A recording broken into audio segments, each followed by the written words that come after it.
Assalamualaikum warahmatullahi wabarakatuh.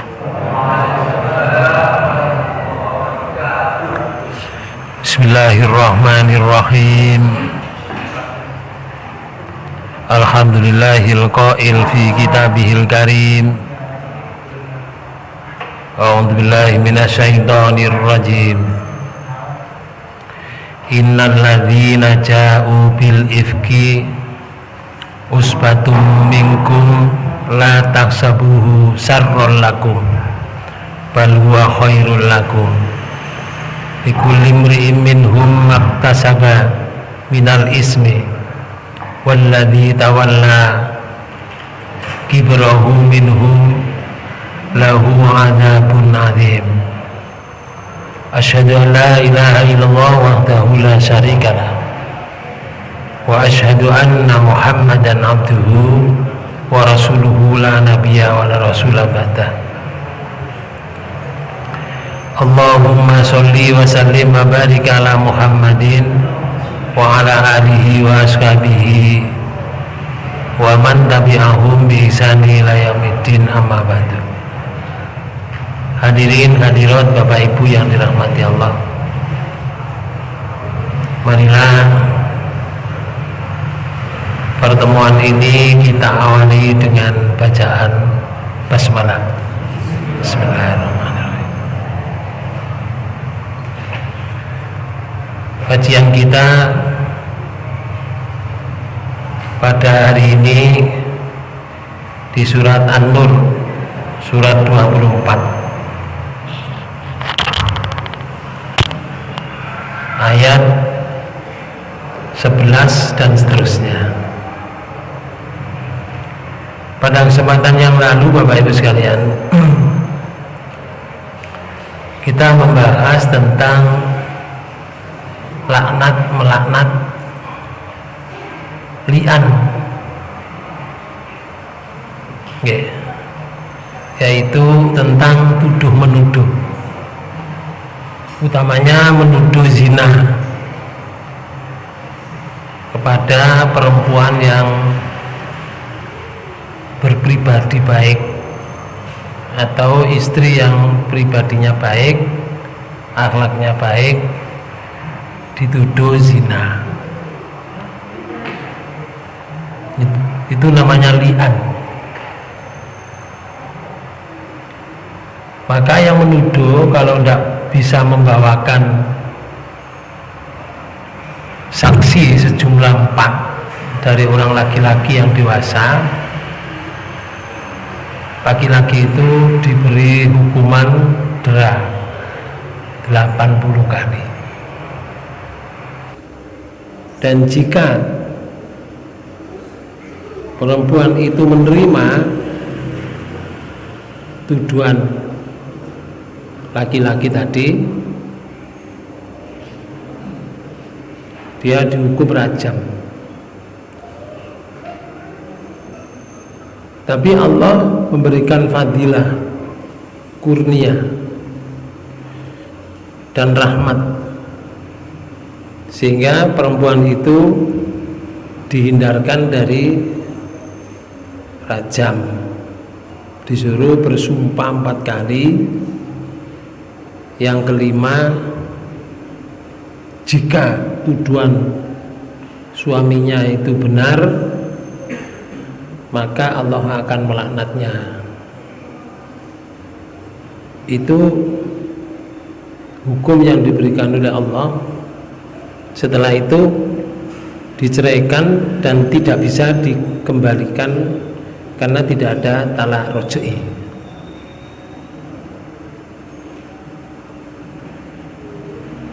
Itu hukum-hukum yang telah diberikan oleh Allah tentang perzinaan dan tuduhan. Nah, di ayat ini, di ayat 11, ini suatu peristiwa yang fatal.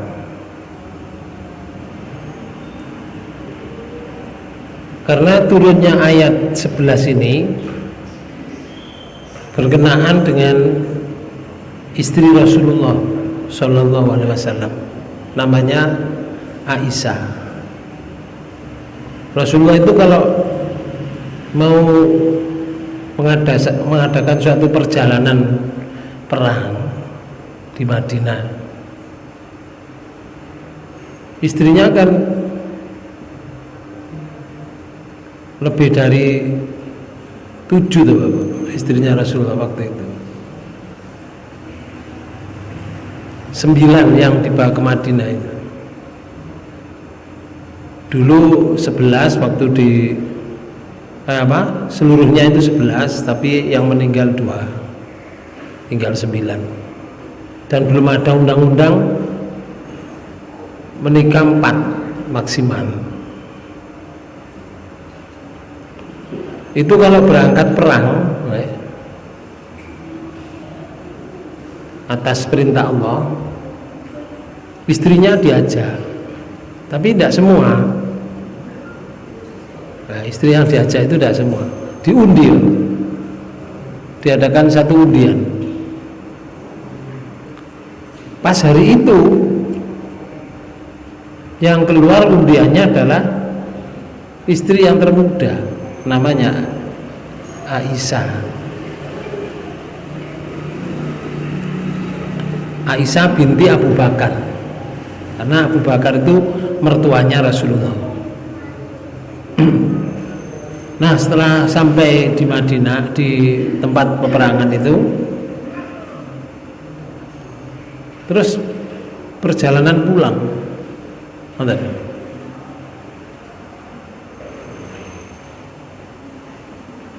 Istrinya Rasulullah itu dalam hadis itu dinyatakan perempuan di masa itu tidak ada yang, jarang yang gemuk, kurus-kurus,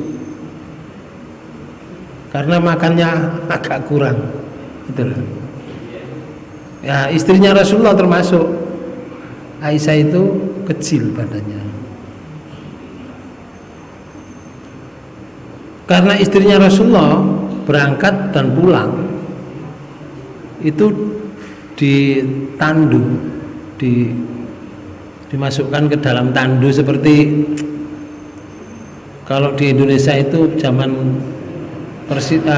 Jenderal Sudirman ya, kan perang itu pakai tandu ya. Cuma tandu ini diangkat gini, diletakkan di atas unta, diangkat oleh orang terus diletakkan di atas unta. Yang ditandu di dalam tandu, orangnya di dalam tandu. Nah, ketika pulang itu Aisyah buang hajat. Sebelum berangkat itu buang hajat. Setelah berangkat di perjalanan itu berhenti. Di perjalanan itu berhenti. Rombongan itu berhenti. Ini berangkat pulang, sudah selesai. Nah, karena berhenti, terus kepingin buang hajat gitu. Buang hajat berarti menjauh sana. Nah, setelah buang hajat itu Pak Bu kembali, di tengah jalan tuh megang di dadanya ini ada kalungnya. Loh, kok kalungnya nggak ada itu loh. Kalungnya itu tidak ada. Berarti ada, putus, jatuh. Nah, setelah jatuh dicari. Sejak dulu orang dengan emas itu senang, termasuk istri Rasulullah. Oke. Akhirnya dicari. Nah, mencari ini yang kalungnya tadi dicari di tempat dia berjalan menuju ke tempat buang hajat tadi. Karena mencari Pak Bu ya, namanya mencari itu kan mata itu melihat, tidak memperhatikan di sana orang-orang yang istirahat tadi. Akhirnya begitu komandan memberangkatkan pasukan untuk pulang. Tandu itu langsung diangkat gitu aja, diletakkan di atas punggungnya unta. Mantap. Berangkat tidak. Nah, beliau ini setelah datang ke sana orang-orang tidak ada. Pikirannya gini, saya kan istri Nabi, istri Rasul. Kalau nanti diketahui bahwa di situ tidak ada, kan dia kembali menyusul saya. Ternyata tidak, ternyata tidak. Sampai ke Madinah pagi, setelah diturunkan tandunya tadi, Aisyah tidak ada. Nah, otomatis Rasulullah akan tanya mana istrinya gitu. Bingung kan Pak Bu yang bertanggung jawab tentang pertanduan tadi ya bingung. Wong tadinya itu di dalam tandu, sekarang turun tidak ada. Benar?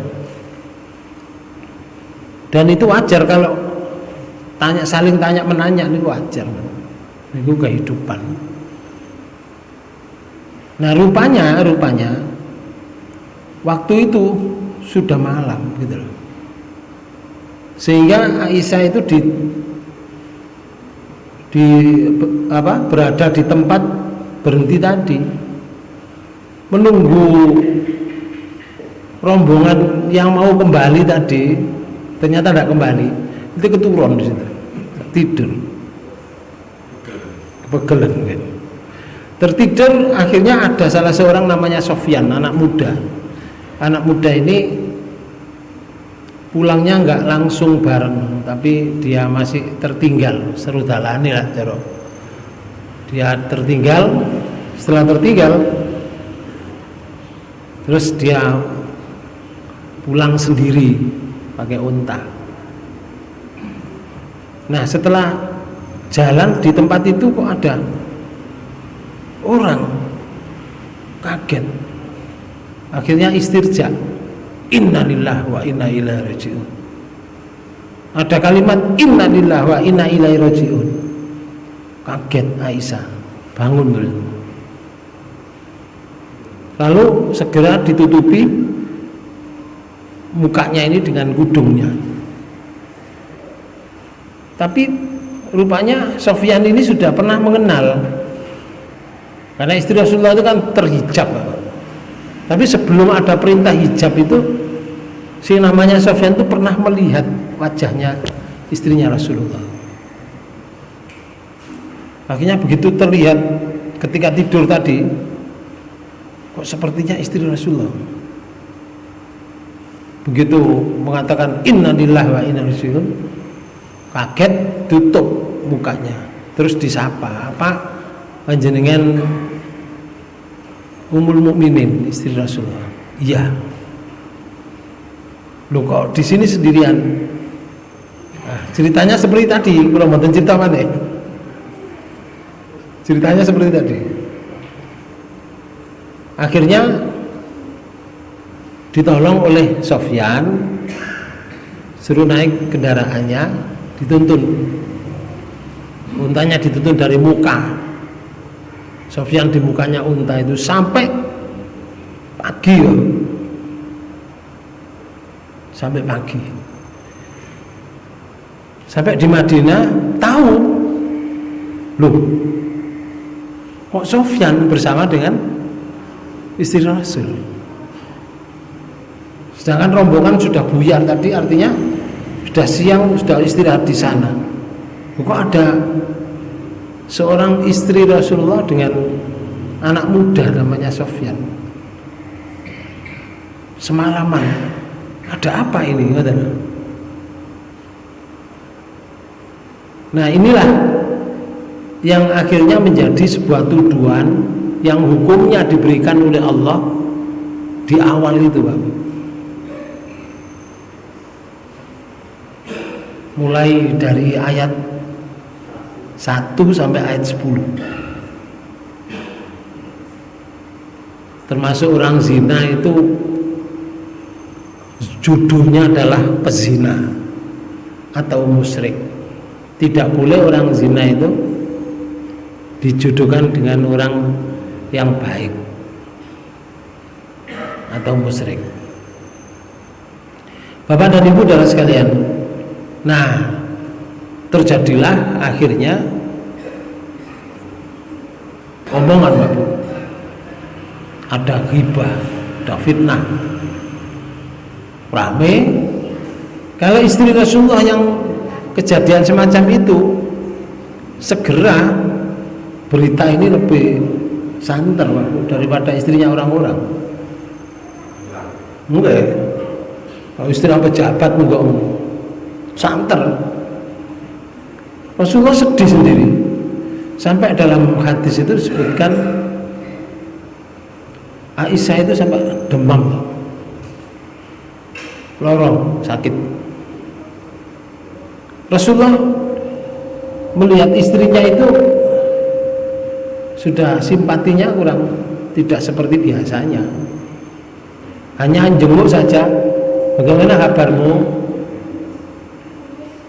sudah sehat lah, gitu aja.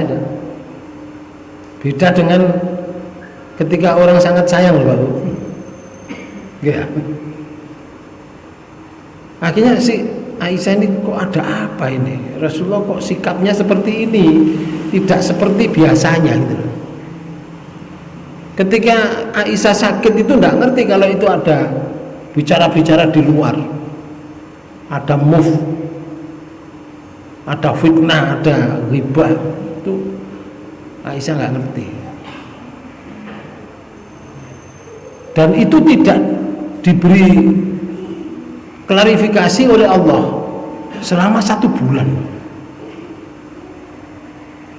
Suwi saulan iku cara wong nangis ngoten nggih. Sentek lune Bapak. Wis lune wis gak ono. Nggih. Wah, akhirnya Rasulullah juga sedih. Kok terjadi istri saya seperti itu? Nah, Aisyah istrinya itu akhirnya sudahlah, kalau perhatiannya Rasulullah tidak patek baik, saya tak minta izin aja ke orang tua saya, minta izin. Aisyah minta izin Rasulullah berangkat ke orang tua. Orang tuanya Abu Bakar. Diizinkan oleh Rasulullah, silakan. Kan tidak enak itu Bapak di rumah tangga itu. Rasulullah sudah tahu namanya fitnah yang beredar bahwa Aisyah itu dicemburukan oleh orang banyak, dicemburukan kepada namanya Sofyan, anak muda tadi. Aisyah kan masih muda gitu. Akhirnya sampai ke sana,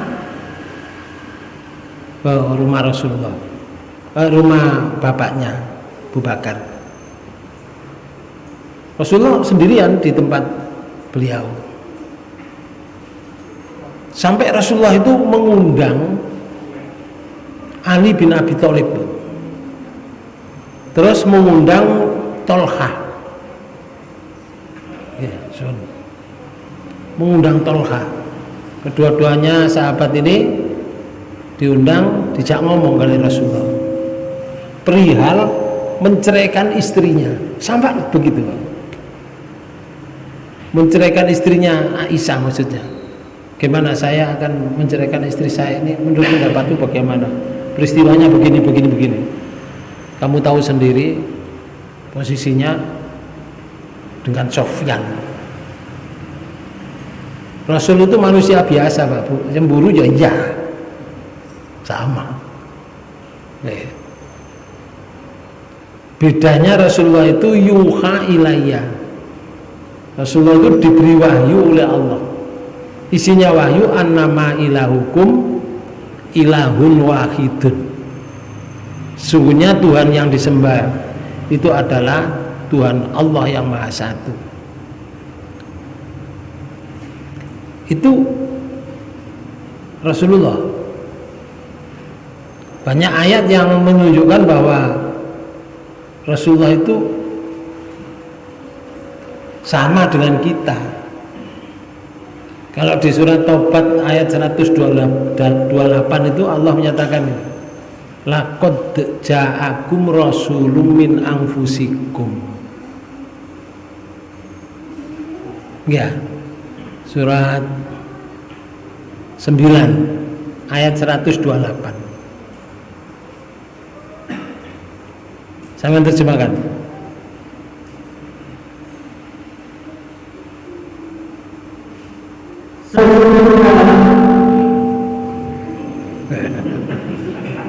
Sesungguhnya telah datang kepadamu seorang rasul dari kaummu sendiri. Nah, ini gila. Telah datang rasul dari kaummu sendiri, berarti ya sama dengan manusia biasa ya, kaumnya itu. Yang sifat beliau disebutkan setelah itu. Azizun alaihi ma anitum harisun alaikum bil mu'minina raufur rahim. Itu sifat Rasulullah. Bon. Bapak Ibu sekalian, lalu sudah 1 bulan Rasulullah memanggil Ali tadi dengan Tolha. Setelah dipanggil, Ali menyatakan, demi Allah wahai Rasulullah, istrimu namanya Aisyah itu adalah orang yang baik dan saya tidak pernah menemui sebuah perbuatan yang dilakukan oleh beliau itu buruk. Tolong ngingatan setelah ditanya, demi Allah wahai Rasul, demi engkau diutus oleh Allah, bahwa istrimu namanya Aisyah itu adalah orang yang baik dan aku belum pernah menemui perbuatannya yang buruk. Kalau nggak percaya, tanyakan budak itu. Akhirnya ditanyakan kepada budak, sama jawabannya. Ada budak itu dipanggil, ditanyai tentang pribadi istrinya, sampai Rasulullah menyelidiki semacam itu, Pak. Karena move-nya di masyarakat sudah santer sak kota Madinah. Malu Rasulullah kalau itu sampai terjadi perzinahan antara Sofyan dengan Aisyah. Padahal Sofyan tadi tidak ada apa-apa, menolong. Beliau ini menolong sampai ke tempat. Bukan tidak ada masalah. Sofyan sendiri berjalan di muka untanya loh, Pak. Tidak di belakang unta. Dan itu berjalan Sofyan. Yang naik di punggungnya unta itu malah beliau, tidak tersentuh sama sekali. Nah, akhirnya di hari akhir ayat ini hampir datang, itu disambangi Aisyah ini oleh Rasulullah ke rumah bapaknya tadi, menanyakan bagaimana keadaanmu. Waktu itu sih adem panas, Pak, Bu, panas badannya. Sampai ibunya itu khawatir, jangan-jangan kamu nanti kena ginjalmu, nak. Kena ginjalmu. Berarti kan waktu itu ya penyakitnya yang hulu. Ya. Kena tipes. Bapak Ibu sekalian, disambangi Rasulullah. Aisyah juga nemui Rasulullah duduk karena suaminya, walaupun dalam keadaan sakit. Setelah itu Rasulullah menyatakan, ditanya bagaimana keadaanmu gitu aja, tidak banyak yang ditanyakan. Nah, Aisyah bertanya, Bapak kepada Abu Bakar, ada apa sih Bapak ini terhadap Rasulullah ini? Diterangno, gini loh nak, kamu dulu itu waktu gini-gini dengan Sofyan itu, sekarang ini fitnahnya di luar biasa. Nangis Aisyah waktu itu, nangis semalam Bapak Bu, menyatakan saya tidak pernah berhenti semalam itu menangis sampai pagi. Oke. Bapak Ibu sekalian, menangis semalam Bapak. Aisyah menangis semalam. Kok bahasa nggak bahasa wae dhewe ngeten. Kok becik sih wong-wong iki ngoten. Nggih.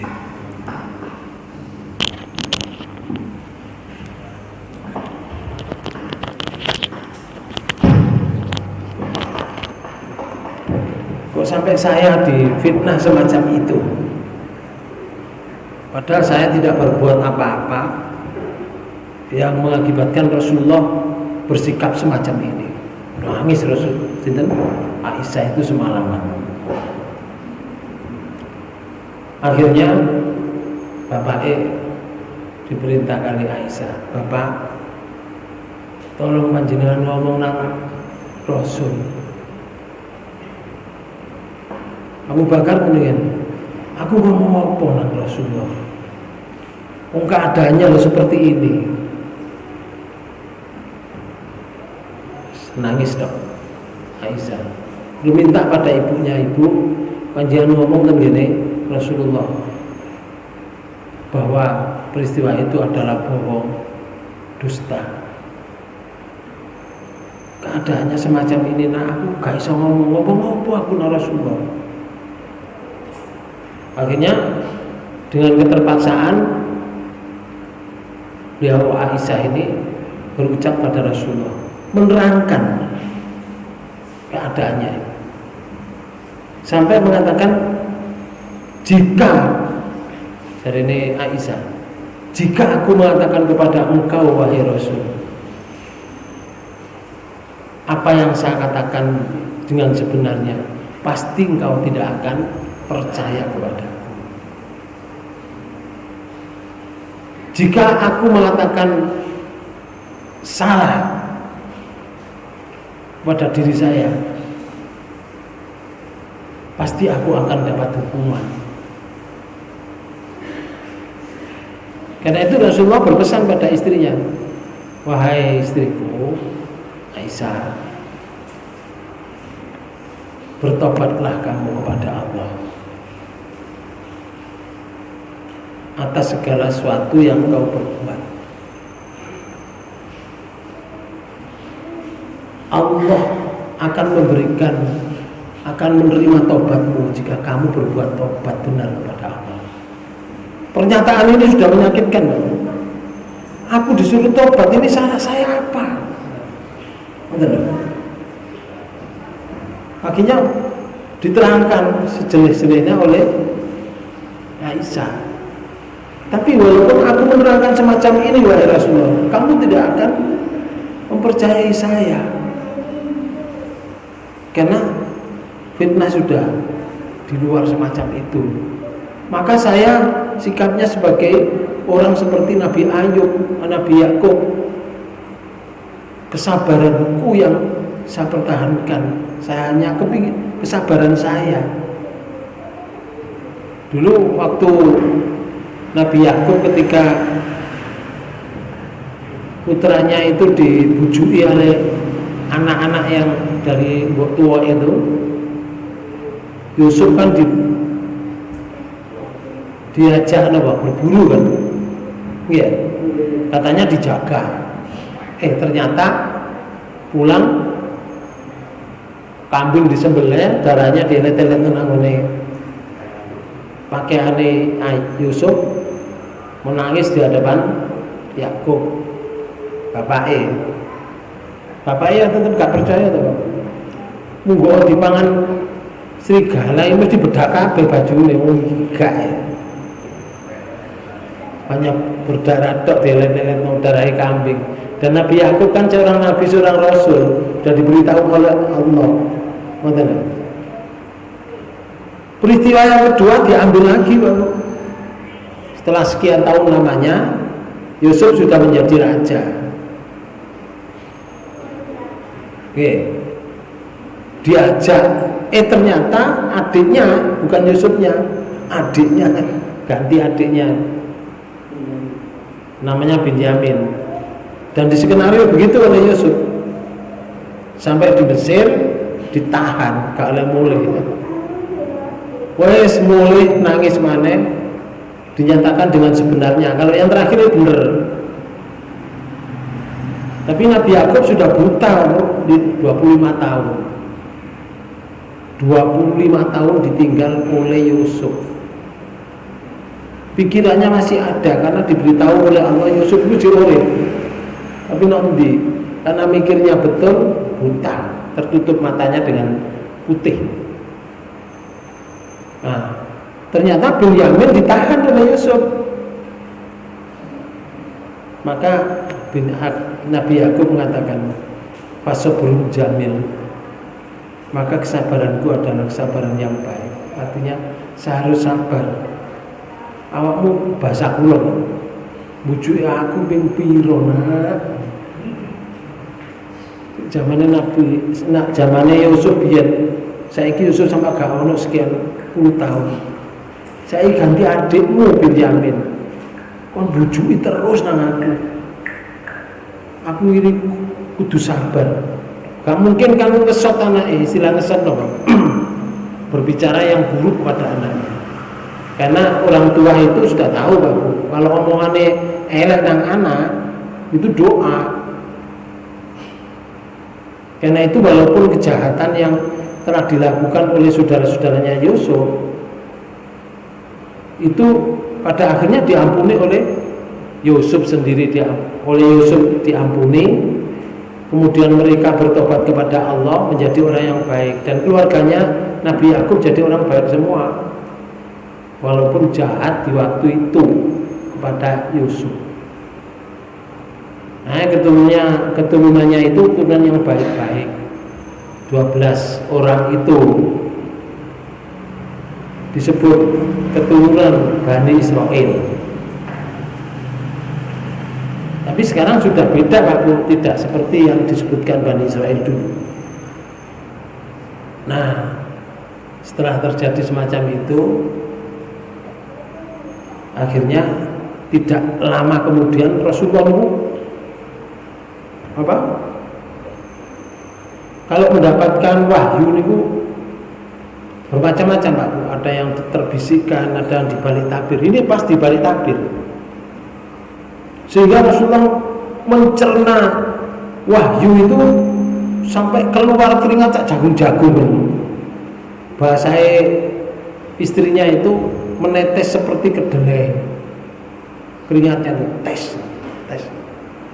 menerima wahyu itu. Aisyah tahu bahwa Rasulullah sedang menerima wahyu. Setelah selesai menerima wahyu, baru Rasulullah menyampaikan, "Wahai Aisyah, istriku." Kalau manggil Aisyah itu Humairah, yang kemerah-merah. Bergembiralah kamu. Tadi sebelumnya Rasulullah mengatakan, bertobatlah kamu kepada Allah. Persakaan Rasulullah kepada Aisyah adalah seperti yang di-move oleh orang-orang, bahwa Aisyah itu adalah perbuatannya dengan Sofyan. Tapi tidak jauh kemudian dari omongan itu turun ayat sebelah sini Pak. Turun ayat sebelah sini. Innal ladzina ja'u bil ifki usbah. Begitu turun selesai, Rasulullah mengatakan, bergembiralah wahai kaum istri saya ya Humairah. Allah telah membuka fitnah yang telah di-move oleh orang sekian lama, 1 bulan itu Pak. Saulan cukup sedih tuh. Sampai terjebak kan? Sesungguhnya orang-orang yang membawa berita bohong itu adalah dari golongan kamu juga. Nah, di sini mulai konangan. Oke, mulai konangan. Orang yang membawa berita bohong itu adalah golongan kamu juga. Terus, kalau golongan kamu juga berarti yang menyebarkan fitnah, itu dari keluarga. Benar? Ibnu Katsir dalam tafsirnya itu menyatakan ayat ini hingga 9 ayat berikutnya yang jumlah seluruhnya adalah 10 ayat diturunkan berkenaan dengan Aisyah Ummul Mukminin radhiyallahu anha. Ketika ia dituduh berbuat serong oleh sejumlah orang yang menyiarkan berita bohong dari kalangan orang-orang munafik. Padahal berita yang mereka siarkan itu bohong, dusta, dan itu dibuat oleh orang, beritanya itu dibuat oleh mereka sendiri. Peristiwa tersebut membuat Allah cemburu atau murka demi Aisyah dan nabinya. Jadi seorang istri Rasul, gara-gara dengan istri Rasul sampai turun ayat, berarti kan perhatian besar itu kan? Yang maha kuasa loh, yang menguasa alam semesta ini. Dengan peristiwanya istrinya Rasulullah turun ayat untuk mengklarifikasi. Para bapak dan ibu sekalian, tujuannya adalah Allah menurunkan wahyu untuk membersihkan kehormatan, Aisyah demi memelihara kehormatan Rasulullah SAW. Karena itu ayat ini di surat An-Nur ayat 11 ini, dari golongan kalian sing menyebarkan ini. Siapa golongan itu?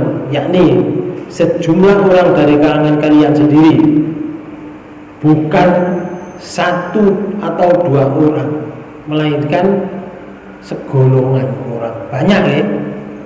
Iya, kajian tapi akeh.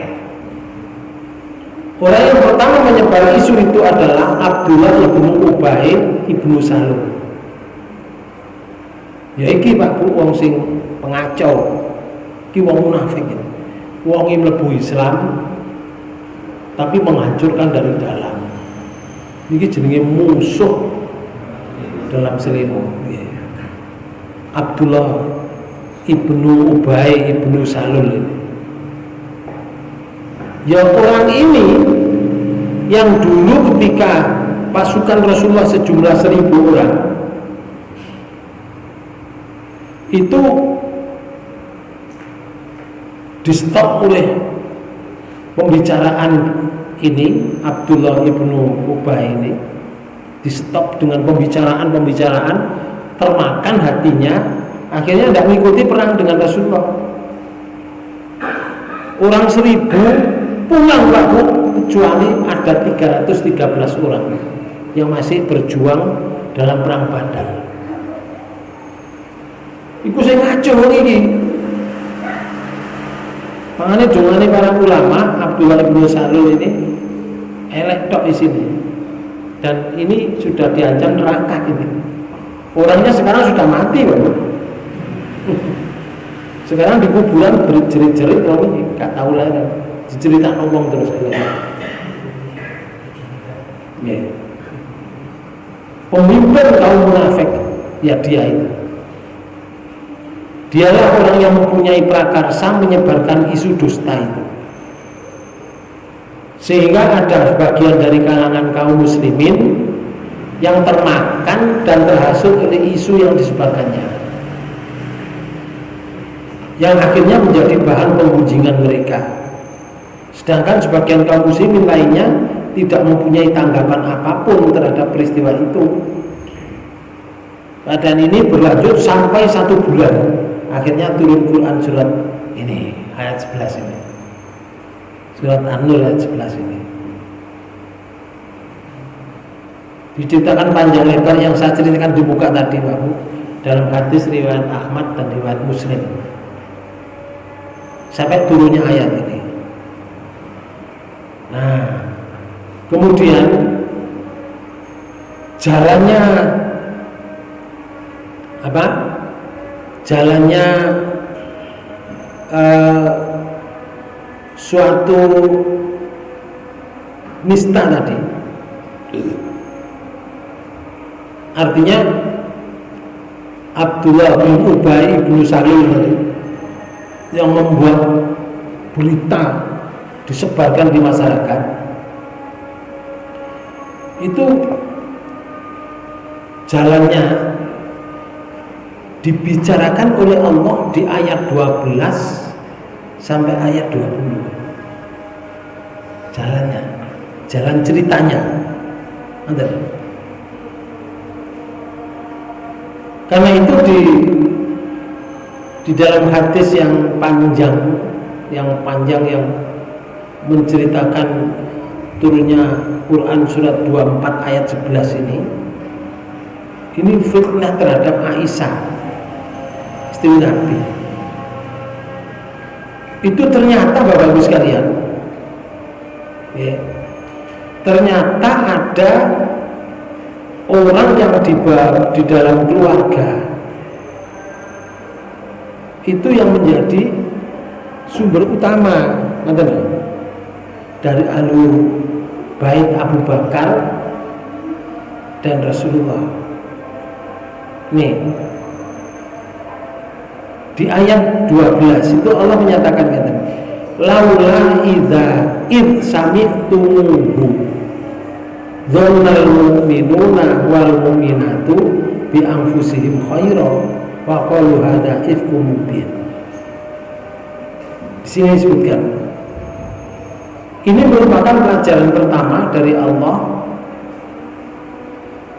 kepada orang-orang mukmin dalam kisah Aisyah saat sebagian dari mereka membincangkan hal yang buruk dan pengunjingan terhadap Aisyah tentang berita bohong itu. Allah menyatakan laula in sami'tumuhu dzannal mu'minuna wal mu'minat. Ini saya menerjemahkan. Mengapa di waktu kalian mendengar berita bohong itu yang itu telah dilontarkan terhadap diri Aisyah radhiyallahu anha, orang-orang mukmin dan mukminat tidak berprasangka baik terhadap diri mereka sendiri? Allah memberikan pelajaran kepada penyebar fitnah. Kalau urusan Rasulullah dengan istrinya selesai tidak? Selesai. Berbahagia, bergembira wahai Aisyah istriku. Sekarang Allah memberikan penjelasan bahwa yang menyebarkan fitnah itu dari golongan kita, golongan dari keluarga sendiri. Ini terus yang turun ayat 11 itu sing ayat 11 yang tulisannya sampai terjemahkan. Sesungguhnya orang-orang yang membawa berita bohong itu adalah dari golongan kamu juga. Terus janganlah kamu kira bahwa berita bohong itu buruk bagi kamu, bahkan dia adalah baik bagi kamu. Untuk pelajaran dari itu. Jadi Allah memberikan takdir semacam itu. Kalau berita bohong, berita buruk, berita seperti tadi fitnah, ojo langsung mbok tanggapi bahwa fitnah itu mesti elek nang awakmu. Rasul. Tapi Rasulullah sempat jengkel enggak kira-kira? Jengkel saulan. Jengkel saulan. Bahwa fitnah itu ngono terhadap istrinya akhirnya kasih sayangnya sudah mulai berubah. Sama membicarakan mau dipisah, mau ditalak, itu sudah memuncak itu. Ya. Rasulullah diberi pelajaran oleh Allah. Jangan mengira bahwa berita bohong itu buruk untuk kamu. Enggak. Itu baik bagi kamu. Terus Tiada seorang dari mereka mendapat balasan dari dosa yang dikerjakan. Sing beritakan, nek gak beritakan enggak, nek kerutok ndak nanggapi gak ada masalah. Tapi sing beritakan ngandakno nang wong, ngoten. Kita sing elek dikandakno. Rasul jek kuwatir sing ngandakno iku engko oleh dosa, aku sing ngurus. Ya. Mendapat balasan dari dosa yang dikerjakan. Lah saiki lek ngandakno wong siji ambek ngandakno wong 10 padha ndak? Kula memberitahukan kepada orang satu, tapi ada teman saya memberitahukan kepada 10 orang. Padha ndak? Mboten padha. Dirinci di ayat ini. Terus Dan siapa di antara mereka yang mengambil bagian yang terbesar dalam penyiaran berita bohong itu baginya azab yang besar. sing mengambil penyiaran berita bohong sing akeh. Iku azab sing gede. Lah mesti ae lek jenenge berita bohong disampaikan ke orang. Kita kadang-kadang tidak sadar, Bapak. Kadang-kadang memberitahukan lagi kepada orang lain. Aku jari ini, ya jari ini kok, wong iki ngene. Lah sing dikandani, jari ini ku, wong iku ngono. Itu namanya berita jari. Saiki sing nggawa berita paling besar adalah termasuk Abdullah Ibnu Salul.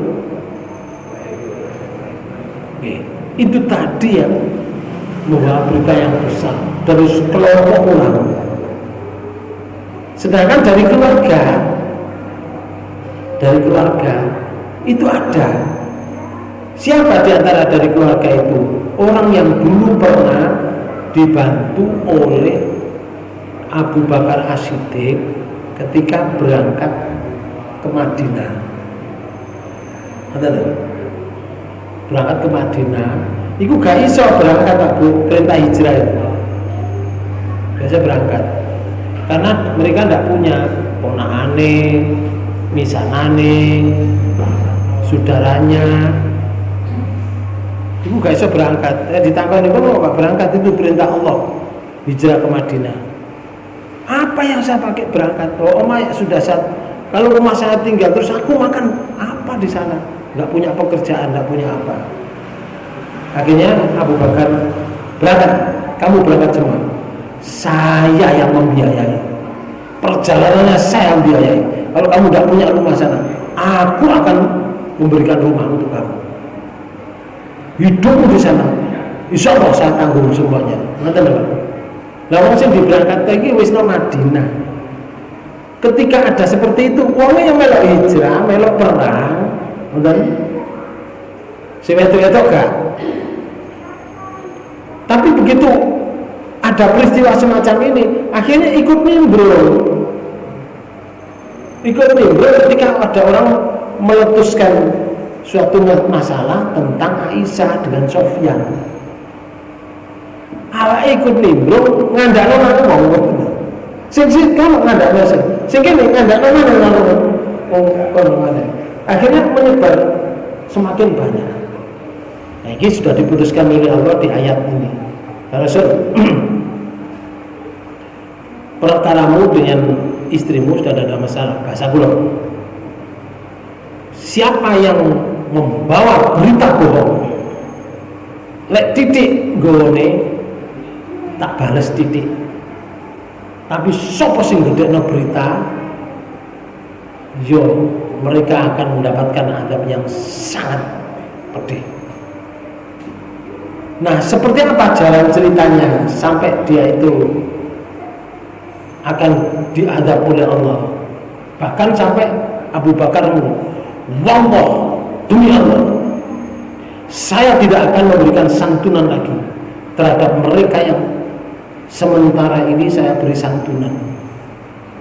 Selama ini mereka menyebarkan berita hoax, berita bohong. Demi Allah, saya akan memutuskan santunan terhadap mereka. Bapak Ibu sekalian, mari ngomong tentang Abu Bakar. Tidak lama kemudian, tidak lama itu artinya ayat rolas sampai ayat 20 wis turun. Halo. Tapi belum diterangkan begini.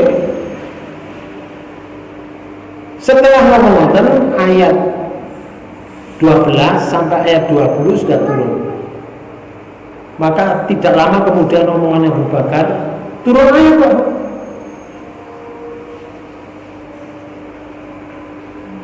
Di surat niki, surat 24, surat An-Nur ayat 22. Wala yaqtalil ulul fadli minkum. Turun ayat 22. Ayat ini berkenaan dengan Abu Bakar. Tapi ayat ini belum bisa diterangkan karena masih ada runtutan ayat yang menjelaskan sampai proses terjadi semacam itu. Lalu apa yang diberikan pelajaran untuk kita semuanya? Mulai ayat 12 sampai ayat 20. Tidak bisa hari ini diterangkan kamu. Mungkin saja. Ini jam itu tidak. Insya Allah bertemu pada waktu dan gelombang yang bisa. Demikian Bapak Ibu sekalian, saya tutup pertemuan ini dengan bacaan hamdalah. Amin. Subhanakallahumma wa bihamdika asyhadu an la ilaha illa anta astaghfiruka wa atubu ilaik. Mohon maaf. Wassalamualaikum warahmatullahi wabarakatuh. Waalaikumsalam.